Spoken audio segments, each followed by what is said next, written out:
नमस्ते। कैसे हैं आप सब?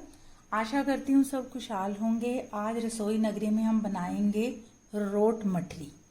यानी जिस तरह से रोट बनाया जाता है उसमें क्या क्या डलता है और उसको मठरी कैसे बनानी है, चलो शुरू करते हैं। तो यहाँ पर मैंने 3 कटोरी, जो नॉर्मल कटोरियाँ किचन में होती हैं, वो मैंने 2 कटोरी प्रांत में डाली और 1 कटोरी ये थी। 3 कटोरी आटा लिया है। अब हम इसमें मोयन करेंगे थोड़ा सा, इसलिए मैंने ये देसी घी गरम किया है। इसमें मैं डालूंगी 4 से 5 चम्मच, क्योंकि मठरी बनानी है और ये मठरी काफ़ी लंबे समय तक चल जाती है। क्योंकि इस त्योहारों का सिलसिला शुरू हुआ है। अभी करवा चौथ आएगा, एक व्रत और आता है अष्टमी का, और भी कई त्यौहार आते हैं जिसमें मठरियाँ इस्तेमाल होती हैं। तो आप इन मठरियों को घर में बहुत जल्दी कम मीठा, अपने हिसाब से मीठा डालकर बना सकते हैं। तो सबसे पहले हम आटे को ज़रा अच्छी तरह से मोहन कर लेते हैं, जब तक कि इसके लड्डू ना बने। ये देखिए, अब इसकी हल्के से हाथों से ये मुट्ठी बंधने लग गई, यानी कि ये ऐसे बंधने लग गए। तो इसका मतलब इसमें मोयन पूरी तरह से हो गया। यदि तो आप ये स्पून यूज़ करते हैं जिससे खाना खाते हैं तो 6 से 7 चम्मच पड़ जाएंगे, और यदि थोड़ा बड़ा स्पून यूज़ करेंगे तो 4 से 5 चम्मच बहुत है, उससे ज़्यादा नहीं। अब आते इसके बीच में मैंने थोड़े से काजू और बादाम ग्राइंड करे हैं, इसको बिल्कुल पाउडर फॉर्म में किया है। इसको मैं इसके बीच में डाल दूंगी। अब इसको हम ज़रा मिक्स करेंगे। अच्छी तरह से मिक्स जरूर कर देना है। मिक्स करने से हो जाता है कि वो पूरे आटे में मिक्स हो जाते हैं। यदि इस आटे को नापा जाए तो ये 1/4 किलो यानी 750 ग्राम के करीब आटा है। अब आती है इसके बीच में इसको मीठा करने की बारी। तो इसमें मैं देसी शक्कर डालूंगी, जो गुड़ की है। आप चाहें तो बूरा भी डाल सकते हैं, आप चाहें तो चीनी भी डाल सकते हैं, लेकिन मैं अक्सर गुड़ ही इस्तेमाल करती हूँ। सो मैं गुड़ की शक्कर 1 कटोरी, 3 कटोरी आटा है तो 1 कटोरी शक्कर हम इसके बीच में मिक्स करेंगे। इसको अच्छी तरह से हम मिक्स कर लेते हैं। ज़रा मिक्स करने से ये हो जाता है कि चारों पूरी तरह से आटा एक साथ मीठा होगा, इसलिए पहले ही अच्छी तरह से मिक्स कर लेना चाहिए। यदि आप किसी के घर में जाएं और कोई आपको रोट खाने के लिए दिया जिसको बनाना आता है अच्छी तरह से, तो वो रोट 1 महीने के बाद भी वैसा ही स्वाद देता है, यानी कि उसको काफ़ी लंबे समय के लिए रखा जा सकता है। तो अब हम इसको गूंदेंगे। तो इसको गूंदने के लिए यहाँ पर मैंने 1 कप दूध लिया है। मैं पानी इस्तेमाल नहीं करूँगी। पहले 1 बड़ा कप भर के दूध ले लिया मैंने। ये दूध कोई सा भी हो सकता है, लेकिन बहुत ज़्यादा ठंडा नहीं होना चाहिए। थोड़ा ठंडा ले सकते हैं, लेकिन बहुत ज़्यादा नहीं। फुल फैट भी ले सकते हैं, काऊ मिल्क भी ले सकते हैं, और बिना मलाई का भी ले सकते हैं, और मलाई वाला भी ले सकते हैं। तो इसको हम गूंदेंगे। जो हमने डो बनाना है, आटा तो आप सबको बनाना आता ही है, तो आटा जो है बहुत सख्त भी नहीं करना और बहुत नरम भी नहीं करना, लेकिन इसको थोड़ा सख्त रखना है, यानी कि पूरियों के आटे से थोड़ा सा सख्त। 1 कप दूध के बाद यदि ज़रूरत पड़ जाए तो आप थोड़ा थोड़ा पानी यूज़ कर सकते हैं। मैं तकरीबन दूध ही यूज़ करूँगी। अब इसको हम अच्छी तरह से ज़रा एक सख्त सा डो बना लेंगे। ये देखिए, आटा मैंने गूंद दिया है। ये देखिए कितना सख्त है, और बिल्कुल स्मूथ भी है और सख्त भी है। तो अब हम इसको बनाना शुरू करेंगे। तो ये देखिए, जो रोट होते हैं वो हमेशा मोटे होते हैं, पतले नहीं होते, और ना ही जो मठरी होती है वो पतली नहीं होती, मीठी मठरी। यदि तो आप मीठी मठरी को मोटा थोड़ा सा काट कर सही तरीके से फ्राई कर लेते हैं तो ये बहुत ही अच्छी बनेगी। और इसको इतना मुलायम करने की भी ज़रूरत नहीं है। बस आप क्या करें, थोड़ा सा चकले में घी लगा लें इस तरह से, और इसको हम बेलेंगे। यहाँ पर मैं ये कहना चाहती हूँ कि इस आटे को गूंदते हुए मैंने पानी का बिल्कुल भी इस्तेमाल नहीं किया है। दूध 1 कप लगा है 3 कटोरी आटे में, और 1 कटोरी शक्कर थी, और 5 चम्मच मोयन था, और आधी कटोरी या ये छोटी कटोरी के करीब बादाम और काजू थे। आप चाहें तो पॉपी सीड का इस्तेमाल कर सकते हैं, लेकिन मेरे बच्चे खाते नहीं हैं तो इसलिए मैंने उन्हें इस्तेमाल नहीं किया है। इसलिए इसमें 1 चम्मच सौंफ भी डाल सकते हैं। हम प्लेन ही बनाते हैं तो इसलिए मैंने प्लेन ही मठरी बनाई है। अब ये देखिए मैंने इसको आधे इंच के करीब इतना बेला है।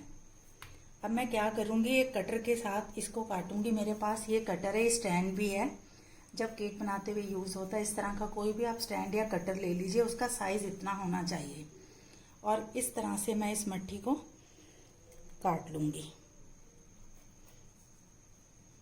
और ये आटा फिर हम दोबारा इस्तेमाल करेंगे। ये देखिए इस मट्ठी को इतना मोटा होना ज़रूरी है। अब हम फिर एक लेंगे और इसी तरह से आधे इंच की सब मट्ठियाँ हम यही पेड़ा इतना मोटा लेकर इसको बेलकर इस स्टैंड के साथ काट कर हम इस कटर के साथ इन मट्ठियों को बना लेंगे ज़रा। ये देखिए मैंने यहाँ पर 3 मट्ठियाँ बेली हैं इतनी मोटी।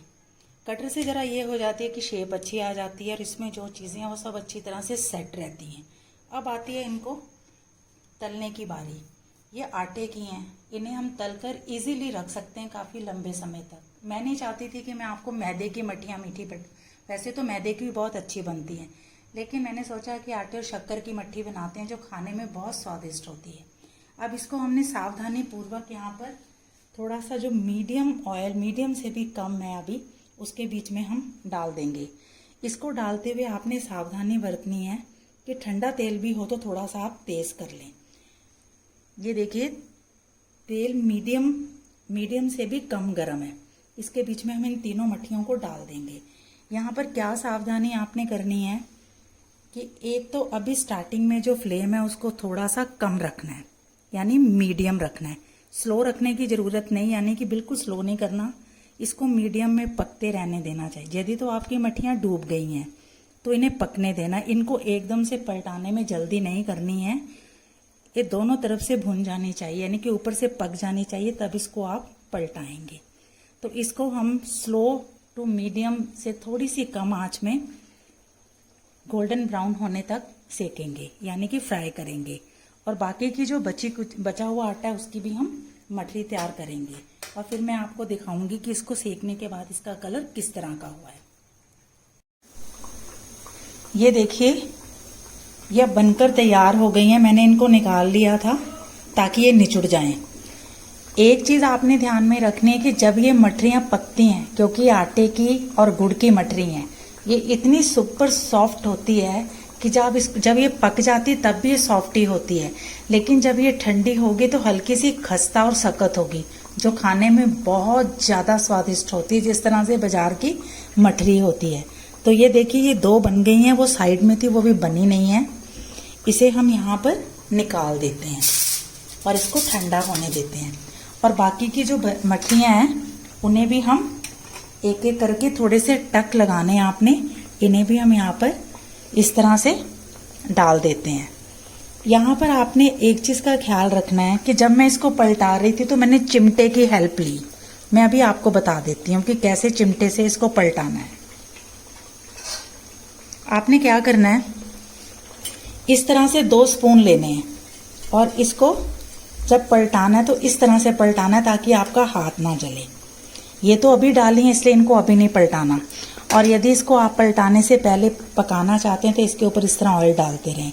वैसे तो ये फुल ऑयल है, अंदर तक गई हुई हैं, तो इनको दोनों तरफ से पकने दो, लेकिन ये पकती एक ही तरफ से पलटानी जरूरी होती है।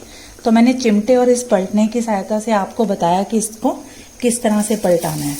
और ये जो 2 मट्ठियाँ बनकर तैयार हुई हैं ये अभी सुपर सॉफ्ट हैं। आज तो हमने इनको खाना नहीं है, इनको हमने रहने देना है। और कल जब आप इसको खाएंगे तो आपके बच्चे आपकी प्रेज जरूर करेंगे। तो बाकी की मठरी भी हम बना लेते हैं।